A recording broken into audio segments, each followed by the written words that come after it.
All right, my English teacher friends. So, in this writing workshop, I present to you the lyrics of Abbey Road by the Beatles. So, I'm going to get into some of my brain children with regards to helping students sustain cogent lines of reasoning in their intro paragraphs and their body paragraphs as well. And we're going to dabble with my declarative and inverted thesis and then tackling the body paragraph syllogistically. And what I'm going to do is focus on a couple of Beatles songs in order to illustrate this for you. And with other poetry writing workshops that I've done, we're going to get into a little bit of new criticism, deconstruction. So we're going to talk about how the reading actually goes hand in hand with the writing, and that helps facilitate the teaching of the line of reasoning. So I'll jump right in. And just as an aside, know that if you like what you see and want to take a deeper dive into my methods of teaching line of reasoning, on December 10th, we're offering a 2-hour intensive. And when I say we, I mean me and the National Writing Project. So we're going to meet live in Zoom December 10th at 11 a.m. Eastern Standard Time. The National Writing Project is awarding completion badges for those that need professional development hours. And if you want more information, you can go to www.teachingwritingcoach.com. That's my webpage. And during that 2-hour session, we'll get into all sorts of wackadoodle concepts in terms of teaching line of reasoning. So really focus on how I use children's stories, such as If You Give a Mouse a Cookie, The Very Hungry Caterpillar, The Forgetful Elephant, The Little Old Lady That Swallowed the Fly.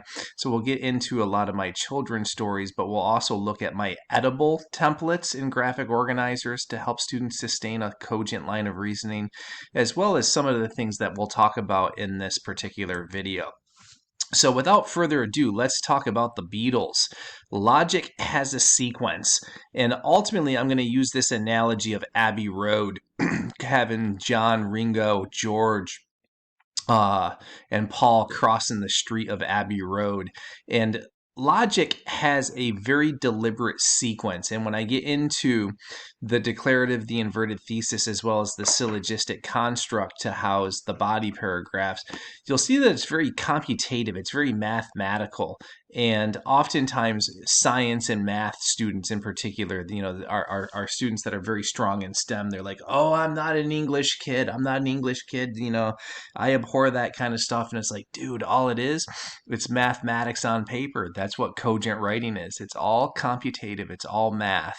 So the template works really well for our students that don't think they have the gift of the gab and the alacrity of the word. So let's begin. Hey man, you got a template to help me write literary analysis, and boy oh boy do I. So ultimately what we're going to do in terms of demonstrating how to pull the strings of my templates is demonstrate that we really don't want any plot analysis, plot summary, cliff note summation, renditions in our essay at all. And one of the things that I demonstrated for my students in analyzing all the lyrics of Abbey Road is this. I know the Beatles' history inside and out. I'm expert on it, right? Big connoisseur of the Beatles. And the idea is this. When I teach kids critical theory, I'm ultimately rewiring their brains not to do reader response theory, because they come to me and that's pretty much all they've ever done is reader response theory. And when you read a poem or a work of literature, it's very important to go with only what's there, only in the context of what's being stated. And oftentimes students bring in all this extraneous information and just get waylaid and discursive and do these bird walks and stuff. And in analyzing the lyrics of some of my favorite songs off this album, it's not what I know. I can't do historical reads of them. I can't bring in all this post-colonial stuff. I can only do new criticism and deconstruction. I'm a firm believer in this, that the College Board in particular has a strong proclivity, a strong preference for new critical and deconstructive reads. So that's what I'm going to do with a couple songs for you, and then I'll Bob Ross how to do the actual introductions and the body paragraphs. So let's jump right in. First question is this: how do I write the introductory paragraphs? And I always give the same answer to that. You can declare your thesis or invert your thesis depending on the expository mode. My caveat with teachers is this: whenever I'm teaching teachers, you got to Bob Ross your instruction.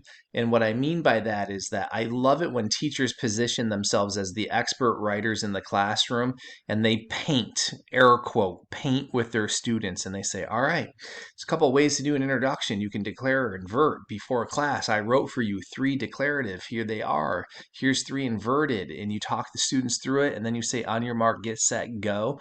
After a student has seen something enough times, it really demystifies the process. So there's a huge fundamental difference between the assigning of writing and the direct explicit teaching of it. So what you're going to see here in these models and exemplars are, it's some of it's my writing and some of it's my students' writing, but the bulk of it is my writing that I showed them in order to get them to write at the level that I expect. So implicit in any prompt, right, literary analysis prompt, and the same holds true for rhetorical analysis. Implicit in any FRQ1 or FRQ2 on the AP Lit exam, or FRQ2 for AP Language, are 2 questions. What is the authorial intent? And how does the author construct meaning? So no matter how the College Board cloaks and phrases and twists the diction of their prompt, these 2 questions are always implicit in literary analysis and rhetorical analysis. So in the introductory paragraph, students really need to concretely answer both of these questions. So how do you do that? What is the author's intent, and how does the author construct meaning? So for literary analysis, here's what I have my students do. My template for the introductory paragraph is always 4 sentences long, and my students will take 3 sentences to get to the authorial intent, 1 sentence construction of meaning. And by virtue of doing that, they're going to do the inverted thesis. So let's talk about what I mean with regards to the declarative and inverted thesis. So in expository writing, especially with modes like synthesis, argument, persuasion, you're thrown out essential questions. And I was working with my 9th graders today on an essential question, and it was, does SpongeBob have any educational merit for its intended age demographic? So when you have a direct question like that, you can begin with the thesis. SpongeBob is very efficacious for kids between 11 and 12, So you start with the thesis. In literary analysis, what happens when you declare is it often sets students up for plot analysis and not literary analysis. So I always say avoid declarative. If we can just hone in on one particular way to do it, we can invert every single time. So for FRQ 1, 2, and 3 for the Lit exam, we can always invert. So let's focus on that one. So this one you're going to end with your thesis. So the first 3 sentences are authorial intent. Last sentence, construction of meaning. Whenever you answer the construction of meaning question, that's your thesis. So you're going to use your literary terms, devices, techniques down on the bottom. So you're going to sprinkle in a little bit of context background. I always like it when my students can wield a few tier 2 level vocabulary words to establish their thesis, flex the vocab a little bit. And by tier 2, I simply mean your average run-of-the-mill SAT level word. And then sentence constructs. In my Word Study Academy and my Nuance Academy, I teach students that there's 12 different ways to construct a single sentence. So you should, in these exemplars and models, see my students have good voice rhythm and flow, good supple sentences that avoid that parallel independent clause, independent clause, independent clause sort of train track rhythm that struggling and emerging writers have. So my students have moved away from that by and large because I've explicitly taught them better ways to do that. So you'll see them kind of throw out a variety of the 12 sentence constructs, and as always, 4 sentences. So what does this look like? How does this actually work? Let's start with Here Comes the Sun, which is my favorite song off of the album. So I'll show you 3 times how to do this with Here Comes the Sun. So the 4 seasons are not just cycles of weather denoted on the squares of a calendar. Nature's cycles are also part and parcel of being human and is in everything from our moods and the ebbs and flows of daily life. But here's the thing. It's all a circle. So those first 3 sentences get to authorial intent. The last sentence, do construction of meaning. So this is where you want to use the terms, devices, techniques. Dark days are not permanent, which George Harrison reminds us of metaphorically in his song, Here Comes the Sun. Right? So you drop your terms, devices, techniques in that thesis statement, which comes last. So this is why this is an inverted thesis, because the thesis comes last. So 3 plus 1. Note the sentence constructs. Like this third sentence is pretty cool with the use of the dash. I know when I read College Board sample papers, I don't see that all that often. And it's just got good flow to it. The vocab is up without it being over the top. It doesn't sound pretentious. It doesn't sound contrived. The student is in his wheelhouse all day long. Good words like denoted is nice. Ebbs, flows. So it's pretty good. So here's another one. Same song, same approach, 3 plus 1. There are endless interconnected cycles in life. Everything from the literal seasons or moods and even the general ups and downs of daily life all have analogous seasons. But one human tendency is to assume that the dark seasons will exist in perpetuity without end. So we're 3 sentences in. Hit me with the terms, devices, techniques, but don't make a literary terms dumping ground. George Harrison, however, in his song Here Comes the Sun, reminds us that all of life's darkness will one day be restored to happy light. So you get into the binary, the dichotomy, the juxtaposition of light and darkness. So you're going to front load that for what's going to come in the rest of the essay. So it's always 3 plus 1. Here's one more. All of life requires sunshine. Without it, not much can exist. As individuals walk their life's course, there are endless cycles of figurative and literal dark seasons and seasons of joy and happiness. 3 sentences in, 1 sentence, get into construction of meaning.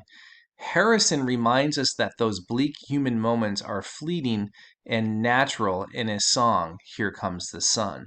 Right? So just focus on the theme. You could focus on the binaries, the dichotomies, the juxtapositions, the metaphor of the season, whatever's pertinent and germane to that song according to the student, right? And it's all a matter of reading it correctly. So that's that for Here Comes the Sun. Let's do it again for another song, Come Together, right? John Lennon's song. So 3 plus 1. I find with I was going to do Ringo's Octopus Garden, and I thought it would be cool in light of last year's FRQ with the octopus to do Octopus Garden. And what a hard song to analyze. I'll get to it at some point in time, but it's just lyrically there's not a lot there to play with, and I didn't quite know what to do with it, but I'll give it a whirl for another writing workshop. It'll be coming. So check out this. John Lennon has a little more complexity than Ringo in his verse. So again, we're going to go 3 plus 1. New song, same template. 3 plus 1. Authorial intent, construction of meaning. Judgment is a human flaw that can run rampant if left unchecked. But the mindful judger will inevitably come to a singular conclusion. Man is inextricably connected to man no matter the abundance of apparent differences. In judging others, one finds another's loose thread and begins to pull. But these threads belong to all of humanity, not just the individual being falsely critiqued.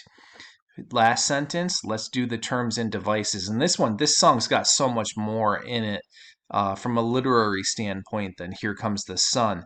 So let's see what the student does here.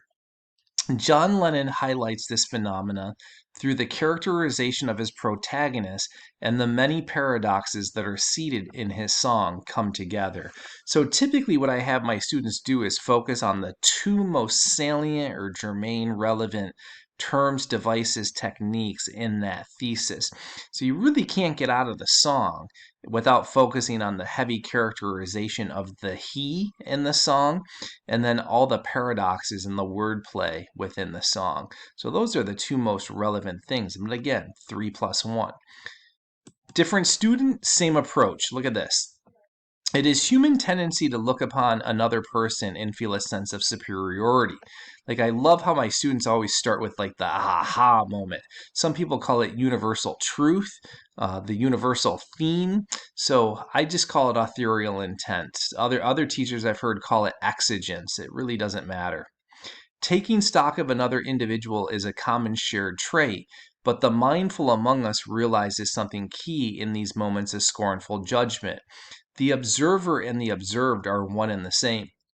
Instead of using our eyes to denigrate and tear apart other individuals, one should find the common thread and celebrate in those unifying factors. So that's 3 of the authorial intent. Last song, hit me with the terms, devices, techniques. In his song, Come Together, John Lennon emphasizes these points with his wordplay and interlacing paradoxical statements. So again, you always focus on the 2 most important things in the end, and that front loads the line of reasoning. Last one. For most individuals, they are more inclined to note another's differences more so than their overarching similarities. Typically, in these moments of karma taking, one's judgment tends to scorn and ridicule instead of celebrating and relishing the human interconnectedness between the two. Unfortunately, as a result, our collective tendency to judge just builds up our walls higher and higher.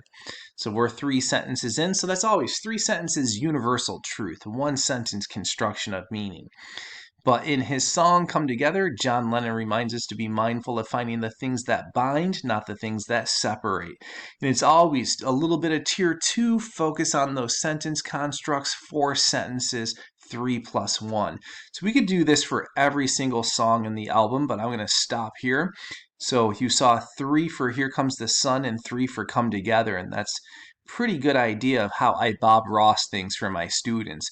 So one of the things, if I'm going to do this whole lesson with my students, I might choose a song that they can't write about because I don't want them mocking me so much or stealing my thunder so much where it unauthenticates the work. So for a whole class write or a whole class lesson on this, I might choose a song, say like Octopus Garden, which is really hard, really challenging, and just omit that one from the arsenal of songs on the album. So, next question is this. How do I write the bodies? And this is where we're going to do our deep dive into teaching line of reasoning, because you're just dropping the line up in the construction of meaning sentence, in the thesis. Now we got to weave it all together. So the question is, how do I write those bodies? And my answer to that always is proceed syllogistically. Let's define what I mean by a syllogism real quick. And I know some of you are really familiar with my work, and some of you are relatively new to me. So I'm going to do a drive-by on this one, just give a little furtive glance at the syllogistic method. If you want to do a deep dive into it, then hop into my YouTube channel. I got a lot of videos where I teach teachers and students how to do inductive and deductive reasoning. And there are other videos where I give historical overviews of the syllogistic method. So in brief, let's just encapsulate it. It comes from the Aristotelian tradition. Aristotle thunked it up. He ran a school called the Lyceum, and the rich boys of the town would go there to learn about polemics, debate, oration, wordsmithing, word wrangling, and they would tussle and grapple with these big, juicy, essential questions like, what is justice? And you see that as, the essential question in the book, Plato's Republic. And these great philosophical think takers, these scholars would step to the proverbial mic and they would drop their definition of justice. And some definitions are better than others. And Aristotle, like us composition teachers, said, geez, did God come around on his gravy train and say student A is going to be a phenomenal orator and B just kind of meh and C tank bomb?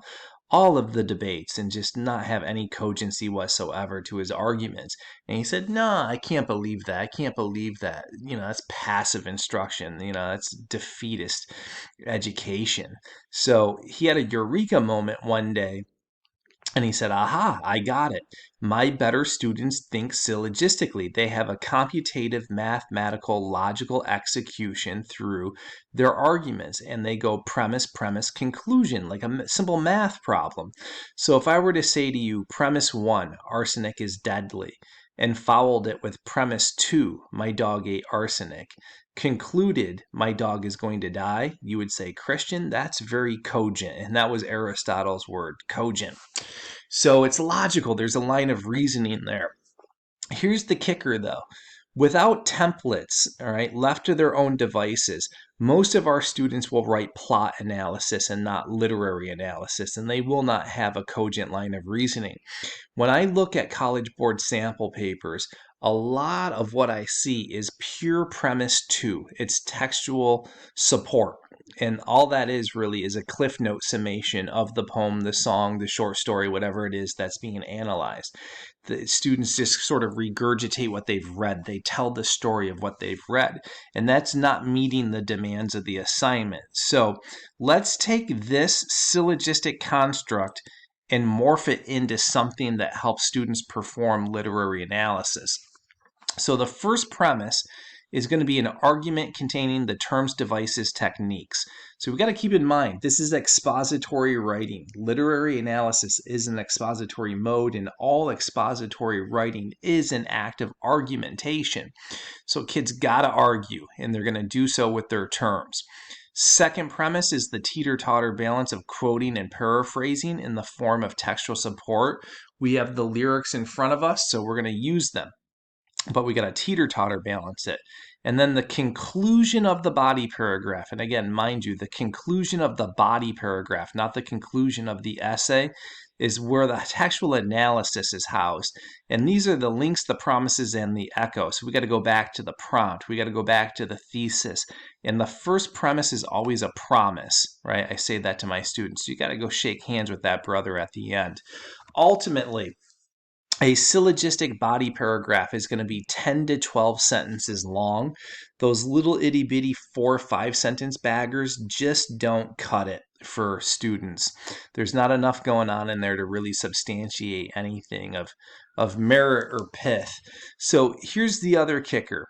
A first premise is always going to be 3 sentences long, and I necessitate that because in argumentation, the centrality of the argument must be made, right? FRQ1 on AP Lang, they say it 3 times. Your argument must be central. I say it in all expository modes. The kid's argument needs to be central. So I like 3 sentences before they get into their textual support. And it's basically a bridge or a scaffold so as to prevent students from paraphrasing and regurgitating the story. So let's take a look at how this works. We'll start with Here Comes the Sun. So in the first 3 sentences, I need to argue using my terms and devices. And you may see here that I have little Beatles, right? Here's something that we got to talk about, and this is where things get tricky in my templates. My students, hopefully, I try to rewire their brains. Do not do something that I see a lot of kids in the nation do when I read College Board papers.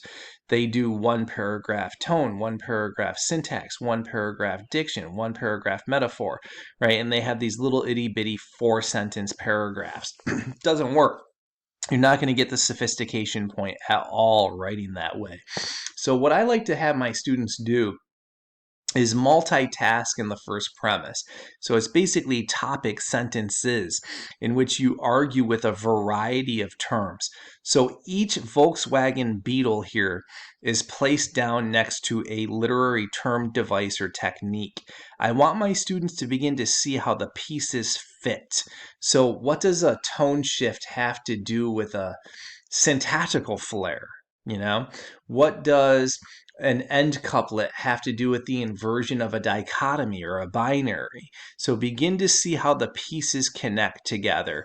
And that's really sophisticated writing and really sophisticated reading, seeing how the jigsaw pieces interconnect. So look what happens in these first three sentences here. Right from the onset, Harrison symbolically equates the sunnier seasons of life with happiness. So students often ask, where do I begin, Mr. Kuhn? Like, how do I start? Look what is happening here with this student. My students often will transition with things like this, right from the onset. It cues the reader into knowing that you have a chronology, a sequence, and that you're organized. Start where Harrison starts, right from the onset, comma. So, and then we're going to place this green VW next to symbolism. So we have to keep that in mind, why we did that, and I'll show you in just a second. So I'll take it from the top. Right from the onset, Harrison symbolically equates the sunnier seasons of life with happiness. Given life's cyclic nature, periods of cold dormancy are natural, but long at last, the sun's metaphoric rays invariably return to illumine what was once dark and depressing. So we got yellow beetle next to metaphor. Winters, literal and figurative, can seem to drag on forever, but the season that brings warmth and happiness will also and always cycle back. So you got a couple of things that are being promised here. So I always stop at the end of the third sentence and I ask my student, what are you promising? And we're promising a discussion of the literal and figurative language in the song, the metaphors and the similes within the song, the literal, the figurative, and maybe even we could get into the binary of light and darkness within the song. That's kind of implied here. So here's the thing. We have to talk about symbolism and we have to talk about metaphor. We have to talk about the literal and the figurative. So now we need a quote and or paraphrase for symbol, a quote and or paraphrase for metaphor, and by extension, we'll get to the literal and the figurative diction as well. So in order to keep the line of reasoning, everything must stay pertinent, connected, and germane to the yellow and the green car. So second premise starts fourth sentence, and we immediately get into the text. So do you see how now we have a centralized argument? Look how we can go from there. Fourth sentence, get right into the text. Immediately, it is clear that the mere arrival of the sun can make one break out in happy little ditties of doo-doo-doo-doo, doo-doo-doo, as seasons shift from cold darkness to light warmth. Whether the seasons be literal or figurative, the sun can make the smiles return to their faces. So you'll see my students start quoting very up top in the second premise. Well, we're talking about the literal, figurative, metaphoric, language. So we're going to have the green beetle there. We're good. We got it. So we're going to need some textual support for that. A teeter-totter balance of quoting and paraphrasing. We quote, let's analyze. Literally, especially for those who live in climates where the winter brings much cold and dark weather, these initial days of spring have one uttering things like, it seems like years since it's been here. So let's talk about this. These quote transitions are silky smooth. I have a template within the template for that. I call it the 5-word rule. If a student places a minimum of 5 words in front of the quote and keeps the quote relatively small, it should sound conversational, bracket where needed. So as always, quote, analyze. Humans are sunbeams. We need the sun. So after a long absence, one sighs and says, it's all right. But figuratively, with regards to man's internal seasons of happiness and sadness, long bleak days eventually give way to sunshine as well. So look at that. We're going to have a little bit of paraphrasing and quote for the yellow beetle, right? So look where this goes. Things like grief and depression are analogous to winter, and happiness and joy are ascribed to seasons of spring and summer. The refrain joyfully sings, sun, sun, sun, here it comes. Upon its return, one rejoices. So we got plenty of textual support and analysis to go back to the first premise, right? We got quotes and paraphrases for this, quotes and paraphrases for this. And we're all good. So we're quickly going to come upon 10 to 12 sentences. So let's conclude this. The conclusion of a syllogism typically is 2 sentences, and you just go echo, link, promise back. Breaking winter's spell, metaphoric or not, will definitely raise a smile to one's face and bring about a restorative quality. Seasons run the grand cosmic wheel endlessly, and no matter what, the sun always returns to reveal its face. So you end with the same cars, right? And that's all it is. So all about 10 to 12 sentences. So all in all, you drop your terms, devices, techniques in that first premise, go chronologically through the song or poem or short story or novel or play whenever you're doing literary analysis. Always take 3 sentences, drop a couple. Make sure your quotes and paraphrases are aligned, and therefore you will have a cogent line of reasoning every single time. So let's do it again. How do I write the body paragraph? That very first body paragraph, and we'll do it for come together. Now let's go back. Do you remember how this student began with right from the onset? Look at this. It's a little training wheel. My students do this a lot when they're stretching their wings. So for come together, this student does the same thing. Right from the onset, Lennon highlights all the apparent oddball characteristics of his protagonist while sizing him up. Characterization, green car. Enumerating, so syntax, the enumeration, the litany is yellow car. The individual's long list of apparent flaws, the irony becomes clear, irony, blue car. We are all one by virtue of our flaws and desire to be free. The nonsensical diction is the orange car. Simply accentuates the ludicrous nature of man's liberal willingness to toss judgment without reflection or restraint. And here's something that is really fascinating for my students. Clearly, Lennon's the better writer, right? In the group, and it's debatable. Some people might think Paul is, but on this album, the pithier songs are attributed to Lennon in my eyes. So we got 4 cars here. We got 4 things that we're juggling. So do you see how this is a major deviation from 1 paragraph tone, 1 paragraph syntax, 1 paragraph diction? We're seeing how all these jigsaw piece together. This is how you get line of reasoning going. But you got to keep the promise of the first premise. We're going to need quote and or paraphrase characterization, quote and or paraphrase syntax, specifically the enumeration or the litany, quote and or paraphrase irony, quote and or paraphrase nonsensical diction. So we should see the green, the yellow, the blue, and the orange in the second premise. Let's flip slides.